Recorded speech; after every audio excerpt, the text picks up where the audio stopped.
ਨੂੰ ਤਾਂ ਜਿਹੜੀ ਪ੍ਰੋਬਲਮ ਹੈ ਨਾਲ ਆੜਤੀਆਂ ਨੂੰ ਵੀ ਬਹੁਤ ਜ਼ਿਆਦਾ ਪ੍ਰੋਬਲਮ ਆ ਰਹੀ ਹੈ।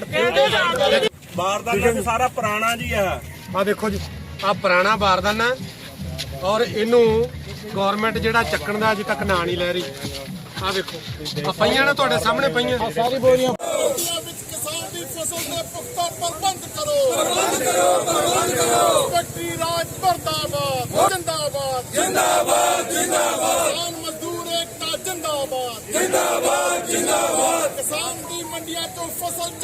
देखो जी ये अज का मुद्दा जिहड़ी झोने की फसल है ਉਹਦੇ ਸੰਬੰਧ 'ਚ ਅਸੀਂ ਮੰਡੀ ਦਾ ਦੌਰਾ ਕਰਨਾ ਹੈ क्योंकि सरकार ने ਇਹੋ ਜਿਹੇ ਕੜੇ ਨਿਯਮ ਬਣਾਤੇ ਜਿਹਦੇ ਨਾਲ ਜਿਹੜੀ ਕਿਸਾਨਾਂ ਦੀ ਖੱਜਲ ਖੁਆਰੀ ਬਹੁਤ ਵੱਧ ਚੁੱਕੀ ਹੈ। क्योंकि गेट बढ़न सारी ਇਹਨਾਂ ਨੇ ਮਸ਼ੀਨਾਂ ਦੇ ਕੇ ਖੜਾਤਾ, ਲੋਕਾਂ ਨੂੰ ਇਹੋ ਜਿਹਾ ਡਰ ਪੈਦਾ ਕਰਤਾ ਵੀ ਤੁਸੀਂ ਨਰਮ ਨਾ ਵਢਾਓ, ਜੇ ਨਾ ਕਰੋ। ਅੱਜ ਹਾਲਾਤ ਇਹ ਨੇ, ਅਸੀਂ ਹੁਣ ਦੌਰਾ ਕਰਕੇ ਆਏ, ਘੱਟੋ ਘੱਟ 15-20 ਪਿੰਡਾਂ ਦਾ ਦੌਰਾ ਕਰਕੇ ਆਏ, ਜਿਹਦੇ ਵਿੱਚ ਖੜੀ ਫਸਲ ਦਾ 100% ਨੁਕਸਾਨ ਹੋ ਗਿਆ, ਜਿਹਦੇ ਨਾਲ ਜੋ ਕੁਝ ਪੱਲੇ ਪੈਣਾ ਸੀ ਅੱਜ ਉਹ ਸਾਰਾ ਖਤਮ ਹੋ ਗਿਆ। ਕਿੰਨੇ ਲੋਕਾਂ ਨੇ 65,000 ਰੁਪਏ 67,000 ਰੁਪਏ ਨੂੰ ਠੇਕੇ ਤੇ ਲੈ ਕੇ ਜਿਹੜੀਆਂ ਆਪਣੀਆਂ ਜੀਰੀ ਲਾਈ ਹੋਈ ਸੀ, ਅੱਜ ਉਹ ਖਤਮ ਹੋ ਗਈ, ਬਿਲਕੁਲ ਖਤਮ ਹੋ ਗਈ। ਪਰ ਸਰਕਾਰ ਦਾ ਉਸ ਪਾਸੇ ਵੱਲ ਧਿਆਨ ਹੀ ਨਹੀਂ ਹੈ।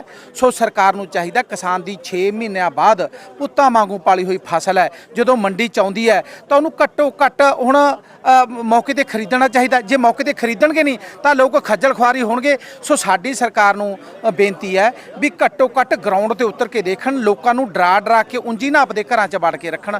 ਸੋ ਕਿ 15-16 ਮੋਇਸਚਰ ਹੁੰਦਾ, ਪਰ ਉਹਨੂੰ ਇਹਨਾਂ ਦੀਆਂ ਮਸ਼ੀਨਾਂ ਨੇ ਜਿਹੜੀਆਂ ਉਹ 20-22 ਦੱਸੀ ਜਾਂਦੀਆਂ, ਜਿਹਦੇ ਨਾਲ ਕਿਸਾਨਾਂ ਦੀ ਫਸਲ ਖਰੀਦਣ 'ਚ ਕੋਤਾਹੀ ਹੋ ਰਹੀ ਹੈ। ਸੋ ਸਾਡੀ ਸਰਕਾਰ ਨੂੰ ਸਖਤ ਚੇਤਾਵਨੀ ਹੈ ਕਿ ਗਰਾਊਂਡ ਤੇ ਉਤਰ ਕੇ ਰਿਐਲਿਟੀ ਚੈੱਕ ਕਰਨ। ਸੋ ਰਿਐਲਿਟੀ ਨੂੰ ਜਦ ਤੱਕ ਚੈੱਕ ਕਰਦੇ ਉਦੋਂ ਤੱਕ ਕੁਝ ਨਹੀਂ ਹੋ ਸਕਦਾ। ਅਸੀਂ ਆਮ ਆਦਮੀ ਪਾਰਟੀ ਜ਼ਿਲ੍ਹਾ ਇਕਾਈ ਸਾਰੀ ਸਾਡੀ ਪਟਿਆਲਾ ਦੀ ਆ, ਅਨਾਜ ਮੰਡੀ ਸਰਹੰਦ ਰੋਡ ਤੇ ਪਹੁੰਚੇ ਆ। ਜੇ ਕਿ ਸਾਨੂੰ ਜਿਵੇਂ ਕਿ ਹੁਣ ਕਾਫੀ ਦਿਨ ਤੋਂ ਕਾਫੀ ਸ਼ੋਰ ਮਚਿਆ ਹੋਇਆ, ਰੌਲਾ ਪੈ ਰਿਹਾ ਇਸ ਗੱਲ ਦਾ ਵੀ ਅਨਾਜ ਜਿਹੜਾ ਰੁਲ ਰਿਹਾ, ਝੋਨਾ ਜਿਹੜਾ ਇਸ ਟਾਈਮ ਤੁਸੀਂ ਦੇਖੋ ਮੋਇਸਚਰ ਨਾਲ ਭਰਿਆ ਪਿਆ। ਪਹਿਲਾਂ ਤਾਂ ਕਿਸਾਨ ਪਹਿਲਾਂ ਹੀ ਬਹੁਤ ਦੁਖੀ ਆ, ਔਰ ਇੱਥੇ ਆ ਕੇ ਹੁਣ ਕੀ ਹੋ ਰਿਹਾ ਤੁਸੀਂ ਸਾਹਮਣੇ ਤੁਹਾਡੇ ਆ ਹੀ ਰਿਹਾ, ਰੁਲ ਰਿਹਾ। ਐਕਚੁਅਲੀ ਗੱਲ ਹੈ ਵੀ ਸਰਕਾਰ ਕੋਲ ਕੋਈ ਹੁਣ ਪ੍ਰਬੰਧ ਨਹੀਂ ਹੈਗੇ।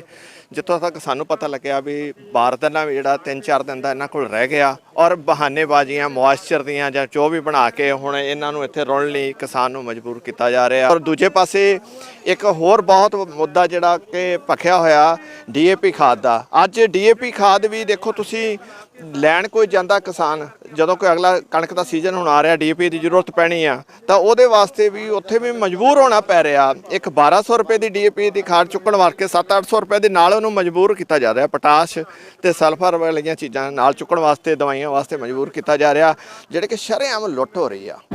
ਅੱਜ ਦਾ ਜਿਹੜਾ ਸਾਡਾ ਮੰਡੀ ਦੇ ਵਿੱਚ ਪਹੁੰਚਣ ਦਾ ਕਾਰਨ ਹੈ ਕਿਉਂਕਿ ਪੰਜਾਬ ਦੇ ਵਿੱਚ ਪਿਛਲੇ ਦਿਨਾਂ ਤੋਂ ਜਿਹੜੀ ਜੀਰੀ ਦੀ ਆਮਦ ਲਗਾਤਾਰ ਜਾਰੀ ਹੈ ਤੇ ਸਰਕਾਰ ਵੱਲੋਂ ਜਿੱਤੇ ਵੱਡੇ ਜਿਹੜੇ ਭਰੋਸੇ ਕਿਸਾਨਾਂ ਨੂੰ ਦਿੱਤੇ ਜਾ ਰਹੇ ਨੇ ਕਿ ਜਲਦ ਤੋਂ ਜਲਦ ਜਿਹੜੀਆਂ ਇਹਨਾਂ ਦੀ ਫਸਲਾਂ ਜਿਹੜੀਆਂ ਚੱਕੀਆਂ ਜਾਣਗੀਆਂ, ਸਰਕਾਰ ਜਿਹੜੀ ਉਹ ਨਾਕਾਮ ਸਾਬਤ ਹੋਈ ਹੈ। ਕਿਉਂਕਿ ਇੱਥੇ ਜਿਹੜੀ ਫਸਲਾਂ ਨੂੰ ਚੱਕਣ ਦਾ ਜਿਹੜਾ ਇੱਕ ਕੰਮ ਹੈ, ਜਿਹੜਾ ਤਰੀਕਾ ਹੈ, ਉਹਦੇ ਵਿੱਚ ਬਹੁਤ ਵੱਡੀ ਜਿਹੜੀ ਢਿੱਲ ਜਿਹੜੀ ਵਰਤੀ ਜਾ ਰਹੀ ਹੈ। ਅੱਜ ਅਸੀਂ ਇੱਥੇ ਆ ਕੇ ਦੇਖਦੇ ਹਾਂ ਕਿ ਕਿਸਾਨਾਂ ਦੀ ਜਿਹੜੀ ਉਹ ਮੋਇਸਚਰ ਨਾਪਣ ਦਾ ਜਿਹੜਾ ਤਕਨੀਕ ਹੈ, ਉਹ ਕਾਫੀ ਜਿਹੜੀ ਉੱਚ ਪੱਧਰ ਦੀਆਂ ਜਿਹੜੀਆਂ ਮਸ਼ੀਨਾਂ ਉਹਨਾਂ ਨੇ ਲਾਈਆਂ ਨੇ, ਜਿਹੜੀਆਂ ਕਿ ਰੀਡਿੰਗ ਦੇ ਵਿੱਚ ਕਿਤੇ ਨਾ ਕਿਤੇ ਉਹਨਾਂ ਦੇ ਵਿੱਚ ਫਰਕ ਆ ਰਿਹਾ।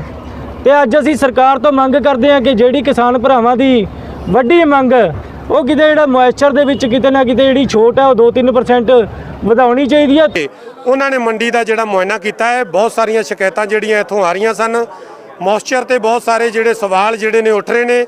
ਬਾਹਰ ਗੇਟਾਂ ਦੇ ਉੱਪਰ ਜਿਹੜਾ 17% ਤੋਂ ਉੱਪਰ ਮੋਇਸਚਰ, ਉਹ ਵਾਲੀ ਟਰਾਲੀ ਹੈ ਜਿਹੜੀ ਵਾਪਿਸ ਮੋੜ ਦਿੱਤੀ ਜਾਂਦੀ ਹੈ।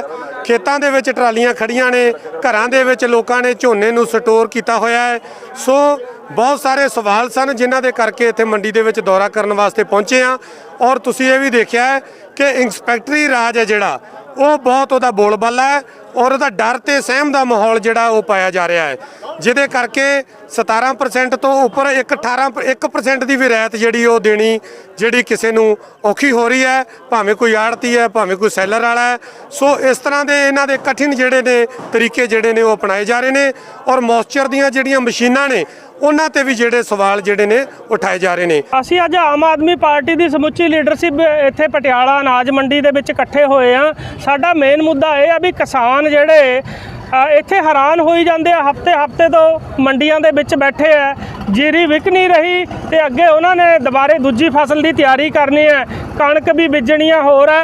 ਇਹ ਜਿਹੜੀ ਸਰਕਾਰ ਹੈ, ਪੰਜਾਬ ਦੀ ਸਰਕਾਰ ਹੈ, ਇਹ ਕਹੀ ਜਾਂਦੀ ਆ ਵੀ ਅਸੀਂ ਕਿਸਾਨ ਹਿਤੈਸ਼ੀ ਆ, ਕਿਸਾਨ ਦੇ ਹੱਕ 'ਚ ਕੰਮ ਕਰਦੇ ਆ, ਪਰ ਕਿਸਾਨ ਹਿਤੈਸ਼ੀ ਨਹੀਂ ਇਹ ਹੈਗੇ। ਜਿਹੜਾ ਪੰਜਾਬ ਦਾ CM ਹੈ ਚਰਨਜੀਤ ਸਿੰਘ ਚੰਨੀ ਜੀ, ਉਹ ਆ ਕੇ ਕਿਸਾਨਾਂ ਦੀ ਸਾਰ ਲੈਣ। ਜਿਹੜੇ ਉਰੇ ਹਫ਼ਤੇ ਤੋਂ ਕਿਸਾਨ ਰੁਲ ਰਹੇ ਆ, ਉਹਨਾਂ ਦਾ ਜਿਹੜਾ ਝੋਨਾ ਉਹ ਚੱਕਿਆ ਜਾਵੇ, ਵਿਕੇ, ਤਾਂ ਕਿ ਉਹ ਆਪਣੇ ਅਗਲੇ ਕੰਮ ਕਰ ਸਕਣ।